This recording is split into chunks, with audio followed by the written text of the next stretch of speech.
보통 이제 치아 보철물 수명이 7년에서 8년 정도라고 하는데요. 그럼 오래되면 무조건 바꿔야 되냐? 아닙니다. 보철물에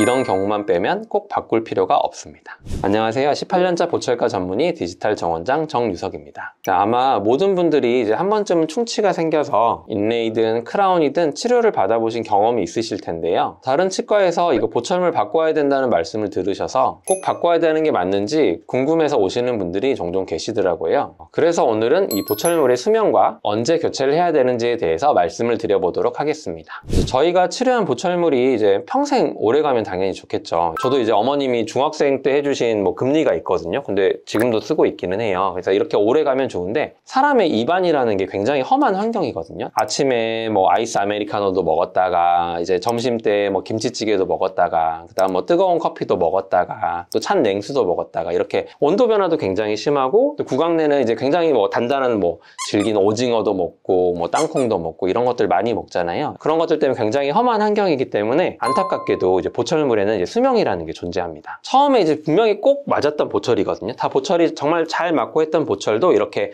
온도 변화도 겪고 하다 보면, 보철이라는 것 자체는 이제 시멘트로 붙이는 거거든요. 그래서 그 시멘트가 온도 변화 넓어졌다 줄어졌다 넓어졌다 줄어들었다 힘도 받았다고 하면은 이제 시멘트가 점점 녹아나가게 되거든요. 그러다 보면 아무래도 보철이 이제 수명이 다 할 수가 있겠습니다. 그렇다면 이제 보철물의 수명이 어느 정도인지 좀 궁금하시잖아요. 그래서 그거에 대해서 좀 연구 자료를 통해서 어느 정도가 되는지 한번 설명을 드려보도록 하겠습니다. 외국 연구 같은 경우 보시면 이제 넣다 뺐다는 틀리는 이제 가철성 보철물이라 그러고, 크라운이라든지 브릿지라든지 그런 거는 고정성 보철물이라고 하는데, 여기 평균 수명을 보시면 8.3년으로 보고한다 라고 보시고, 그 다음 그런 게 이제 왜 실패하냐, 그것도 궁금하잖아요. 보통은 2차 의식, 충치가 다시 생기는 거죠. 그래서 아까도 말씀드렸잖아요. 이게 찌걱찌걱 하다가 시멘트가 녹아 나오고 충치가 생길 수 있다. 그래서 한 8년이라고 보는 연구가 있었고요. 이제 국내 연구도 있거든요. 이제 우리나라 사람들은 질긴 것도 많이 드시고 하니까 이제 국내 연구도 좀 궁금하잖아요. 그래서 국내 연구도 여기 자료를 보시면 보철물의 종류에 상관없이 이런 평균 수명이 한 7.54년 정도였다, 이렇게 말을 하거든요. 그래서 고정성 보철물, 저희가 크라운이라든지 브릿지는 7.67년이었고,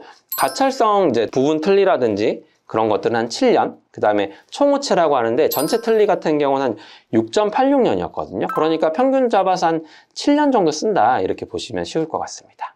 저도 여기 20년 쓰고 있다 그랬잖아요. 그래서 수명이 7년이 되면 무조건 교체해야 되냐? 그건 아닙니다. 치아에는 이렇게 데스 사이클이라는 게 있거든요. 데스 사이클의 취지는 가급적이면 치아를 아끼자, 건드리지 말자의 개념입니다. 맨 처음에 건강했던 치아가 이제 조그마한 충치가 생겨서 아말감이라든지 아니면 레진이라든지 인레이를 하게 되고, 그게 더 커지게 되면 크라운이 가게 되고, 이제 크라운을 갈 때도 이제 더 충치가 심하면 크라운을 벗겨서 다시 신경치료를 하고 다시 또 재크라운을 가고, 그러다 보면 이제 치아가 이제 점점점 금이 가고 안 좋아지게 되면 이제 치아를 이제 빼게 되거든요. 그러면 한 개를 빼게 되면 그 한 개가 또 이제 브릿지가 되면 3개짜리가 되고, 또 그 3개짜리가 이제 또 이제 수명이 다하게 되면 5개짜리가 되고, 그러다 보면 이제 틀니가 가게 되는 거거든요. 그래서 데스 사이클의 주기를 가급적이면 미리미리 끊어주자, 그리고 가급적이면 이 사이클이 돌아가지 않게 최대한 치아를 아끼자는 개념으로 요즘에 많이 바뀌었습니다. 저 같은 경우도 어떻게 보면 이제 금리를 했는데, 이게 중학교 때 했기 때문에 거의 20년 가까이 돼가는데, 이거를 20년이 더 되네. 아무튼 중학교 때 했던 금리도 지금 쓰고 있긴 하거든요. 그래서 저도 이제 아프지 않고 항상 체크를 받았을 때, 저희도 이제 체크를 해주시거든요, 서로. 그러면 만져봤을 때 충치가 없고 틈이 없고 증상이 없고 하면 저 지켜보거든요. 간혹 그러시는 분들이 계세요. 이거 한 10년 됐는데 바꿔야 되는 거 아니냐고. 그러면 저는 아니라고, 더 쓰시라고 말씀을 드리거든요. 상식적으로 생각해보면 브릿지나 크라운을 해놓은 거를 뜯어야 되잖아요. 그럼 이걸 뜯고 나서 이제 안쪽을 다시 한번 또 정리를 해야 되거든요. 그렇게 되면 치아를 더 많이 깎을 수밖에 없어요. 그래서 봤는데, 이제 만져봤는데 그 틈 사이로 푹푹 들어가고 충치가 생겨있다, 그럼 당장 뜯어서 빨리 치료를 해야 치아를 살릴 수 있겠죠. 그게 아니라 만졌을 때 틈도 잘 메꿔져 있고 한다고 하면, 그런 경우에는 굳이 바꾸지 않는 게 차라리 낫다, 이렇게 얘기를 하고 싶네요. 또 이제 쓰다 보면 이제 보철을 이제 바꿔야 되는 상황이 올 수 있잖아요. 보철을 해야 되는 상황이 온다. 그럼 어떤 보철이 좋냐? 그거는 아까도 말씀드렸다시피 치아를 최대한 아끼는 그런 보철을 하는 게 좋습니다. 예를 들어서 충치가 있을 때 이제 충치가 조금 썩으면 당연히 치아를 조금 깎는 건 레진이거든요. 그래서 레진으로 했다가 그랬는데 이제 문제가 생기고 더 커진다. 인전면에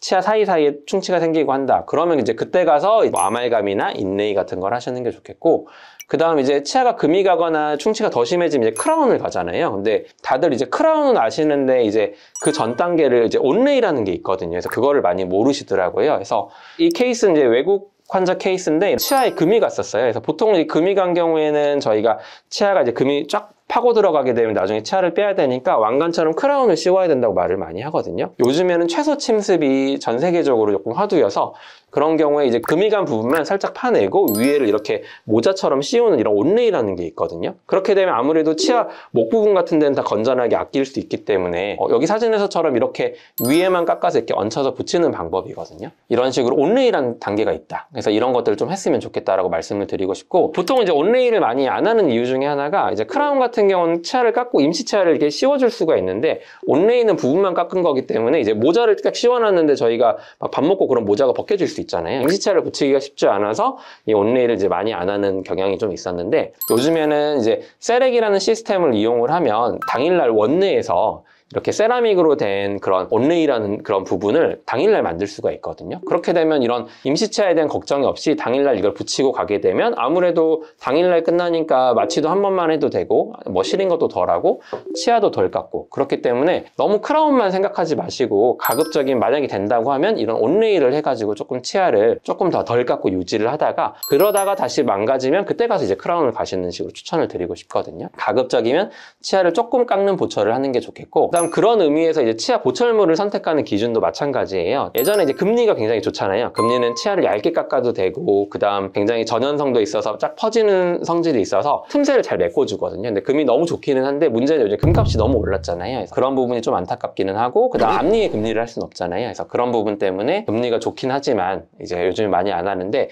치아를 적게 깎은 게 좋다, 그런 얘기를 드리고 싶은 거예요. 금리 같은 경우는 치아를 적게 깎는 게 좋고, 그리고 또 제가 지르코니아를 많이 추천을 드리잖아요. 지르코니아도 마찬가지로 강도가 굉장히 단단하기 때문에 치아를 금리만큼 치아를 조금 깎거든요. 지르코니아 보철 이런 것들을 좀 추천을 드리고 싶습니다. 그리고 이제 또 치아를 예쁘게 한다고 앞니를 막 다 크라운을 깎아가지고 이렇게 다 씌우고 넣는 경우가 있는데요. 또 특히나 어금니 같은 경우가 치아가 많이 닳아서 치아를 이제 전체적으로 높이를 올릴 때 전체적으로 치아를 많이 깎아버리는 부분이 있는데, 요즘에 이제 미니시라 그래서 겉에 표면만 얇게 깎고 이제 붙이는 방법으로 해서도 앞니도 예쁘게 할 수 있거든요. 그렇게 되면 자기 치아를 거의 안 깎으니까 훨씬 좋겠죠. 그래서 저도 요즘에는 이제 라미네이트는 많이 안 했는데 이제 미니시는 치아 삭제를 최소화하기 때문에 미니시는 요즘에 많이 하는 편이고요. 닳아진 치아도 예전에는 저희가 이제 보철가라 이제 마모가 많이 돼 있고 하면 전체적으로 높여야 돼서 크라운을 씌워서 전체적으로 높이는 케이스를 그래도 종종 하곤 했었는데, 할 때마다 항상 걱정이 되는 부분이 보철물 수명이 7년이라 그랬잖아요. 그러면 내가 이걸 예쁘게 해놨는데 7년 뒤에 다시 다 망가져서 또 하게 되면 어떡하지?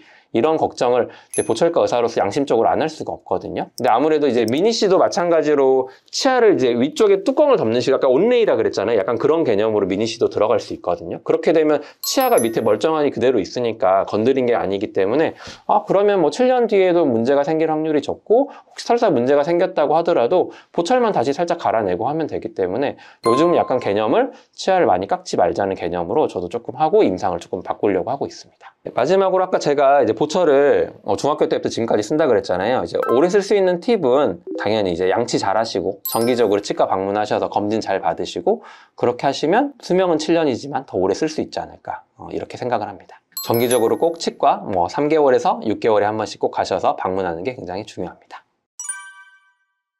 네, 오늘은 이제 보철물의 수명과 언제 교체하면 좋을지에 대해서 말씀을 드렸습니다. 네, 이제 마지막으로 정리를 드리면, 첫째, 보철물 수명은 대략 7년 정도고 평생 쓸 수 있는 것은 아니다. 둘째, 가급적 치아 삭제를 적게 하는 보철을 하는 것이 좋고, 수명이 되었다고 무조건 교체하는 게 아니라 신중하게 진단해서 교체하는 것이 내 치아를 더 오래 보존하는 길이다. 이 두 가지를 말씀을 드렸습니다. 그리고 구강위생관리를 잘하면 더 오래 사용 가능하니까요. 치과를 정기적으로 방문하셔서 보철 오래오래 잘 사용하셨으면 좋겠습니다. 지금까지 디지털 정원장 정유석이었습니다. 감사합니다.